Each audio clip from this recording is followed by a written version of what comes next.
నూతన సంవత్సరం స్వామివారి ఆశీస్సుల వల్ల అమరావతి ప్రజలందరూ, ఆంధ్రప్రదేశ్ ప్రజలందరూ కూడా సుఖ సంతోషాలతో ఉండాలని, మంచి ప్రభుత్వం రావాలని, ప్రజలు ఎన్నుకున్నటువంటి ప్రజల కష్ట సుఖాలు చూసి వాళ్ళ బాగోగులు చూసుకునే ఎన్టీఆర్, తర్వాత వైఎస్ రాజశేఖర రెడ్డి గారు అట్లాంటి ఆదర్శవంతమైన పరిపాలన ఈ ప్రజలకు అందాలని, ఇప్పుడు అనుభవిస్తున్న ఈ కష్టాలన్నీ కూడా పోవాలని స్వామివారిని మనస్ఫూర్తిగా వేడుకోవడం జరిగింది. అదేవిధంగా రేపు మా పార్టీ అధ్యక్షులు జగన్మోహన్ రెడ్డి గారు వస్తూ ఉన్నారు. అందువల్ల ఈరోజు ఆయన సభ చాలా జయప్రదంగా పాదయాత్ర చివరి రోజు ఈరోజు అది చాలా సక్సెస్ఫుల్గా జరిగినందుకు ఆ స్వామివారికి ధన్యవాదాలు అందజేస్తూ, ఈరోజు సభ తర్వాత రేపు ఆ బాబు రాబోతున్నారు ఇక్కడ స్వామివారి దర్శనానికి. ఆయనకి చాలా మంచి జరగాలి, వచ్చే ఎన్నికల్లో ఆయన అఖండ విజయంతో ప్రజాశీస్సులతో ఆయన గెలవాలని నేను స్వామివారిని కోరుకున్నాను. నేను అక్కడ రాస్తాం కదా, దాని మీద అది కూడా రాసామన్నమాట, సక్సెస్ఫుల్ కావాలి అని చెప్పి. అందువలన ప్రజలు సంతోషంగా ఉండాలి, నాయకులు సంతోషంగా ఉండాలి.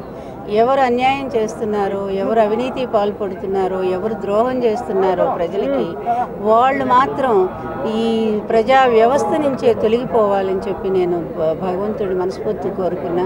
ఇందులో నా స్వార్థమేం లేదు, ప్రజల కోసం ప్రజలకు మంచి జరగాలి అనే ఒక తాపత్రయంతోనే స్వామివారిని అడగటం జరిగింది.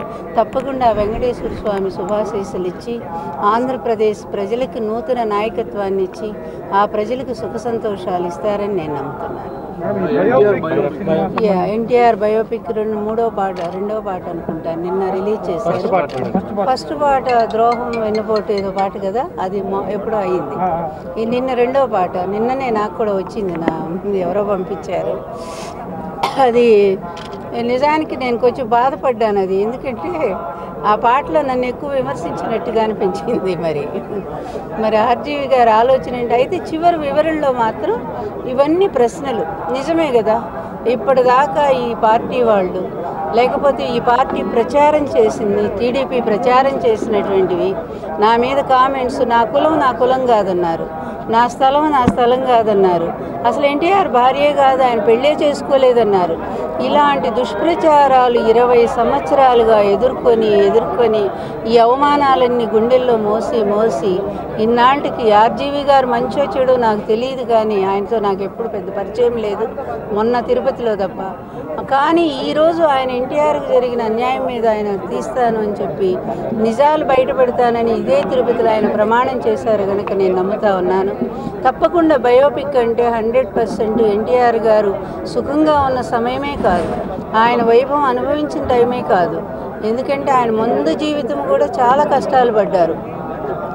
చాలా పేదరికంలో ఒక చిన్న నిట్టాడి ఇంట్లో ఆయన నివాసం చేశారు, చిన్న ఇంట్లో.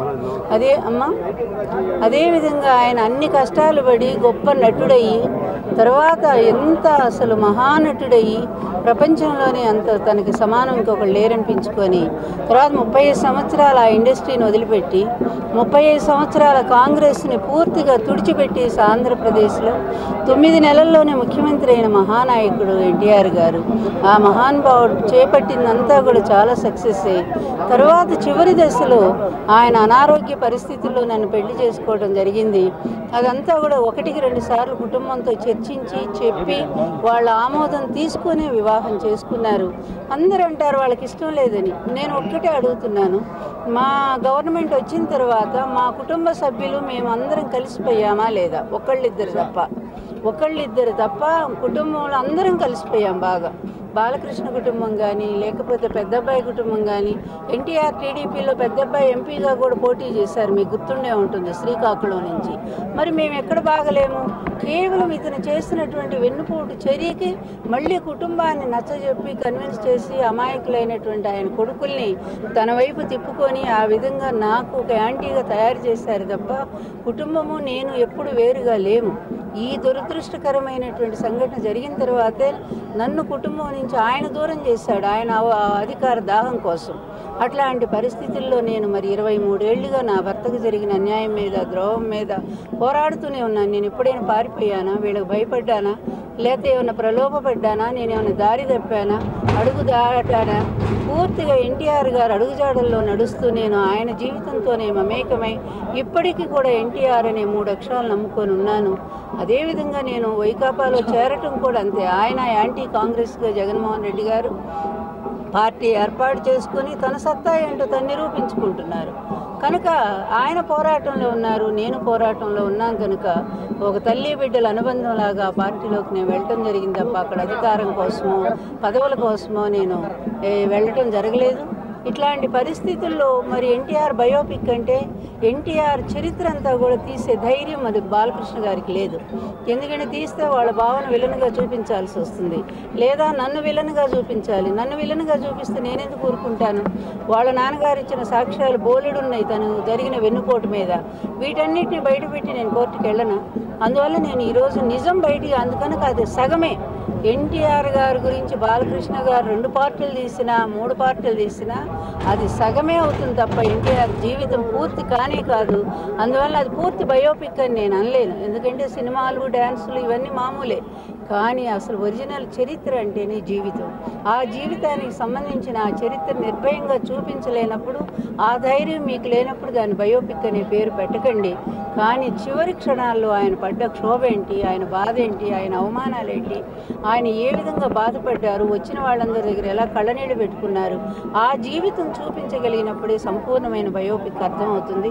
ఈరోజు మేము వాళ్ళు సగం తీస్తే మిగిలిన సగం ఆర్జీవి గారు తీస్తున్నారు కనుక కంప్లీట్గా మా సినిమా రిలీజ్ అయితేనే ఎన్టీఆర్ బయోపిక్ జీవిత చరిత్ర అనే దానికి ఒక సంపూర్ణత వస్తుందని నేను అనుకుంటున్నాను. ఆయనే చెప్పాలి ఈ విషయాలన్నీ మనం అసలు. ఎందుకంటే ఆర్జీవి గారు మమ్మల్ని పిలిస్తే చూడటానికి రివ్యూ వేసినప్పుడు పిలవాలి, మరి గౌరవంగా పిలిస్తే అమ్మాయి ఎట్లా ఉందో చూడండి అంటే నేను ప్రతిసారి ఆశీస్సులు ఇచ్చాను, ఇద్దరికి కూడా ఇచ్చాను, కృష్ణకి ఇచ్చాను, బాలకృష్ణకు కూడా. ఎందుకంటే ఎన్టీఆర్ గారికి సంబంధించిన మూవీ మీరు తీస్తున్నారు, అది ఫస్ట్ పార్ట్ కనుక తప్పకుండా అది కూడా బాగా ఆడాలని చెప్పి నేను అంత సహృదయంతో నేను మాట్లాడాను. అలాంటప్పుడు నన్ను కూడా పిలిస్తే వాళ్ళు ఎంత గౌరవం ఉండేది చెప్పండి, ప్రజలందరూ కూడా ఆమోదించేవాళ్ళు కదా. అందువల్ల అది వాళ్ళకి ఎప్పుడూ లేదు కనుక నాకు మంచితనం ఉంది. నేను ఎందుకంటే తల్లి స్థానంలో ఉన్నాను కనుక వాళ్ళకి ఆ నేరో మైండే తప్ప వాళ్ళకి విశాల హృదయం లేదు. ఎందుకంటే ఆయన వాళ్ళ బావగారి పరిధిలోనే ఉన్నాడు, అది దాటి ఆ సర్కిల్ దాటి బయటికి రాలేడు కనుక మంచివాడే పాపం, ఒరిజినల్గా మంచి పిల్లాడే.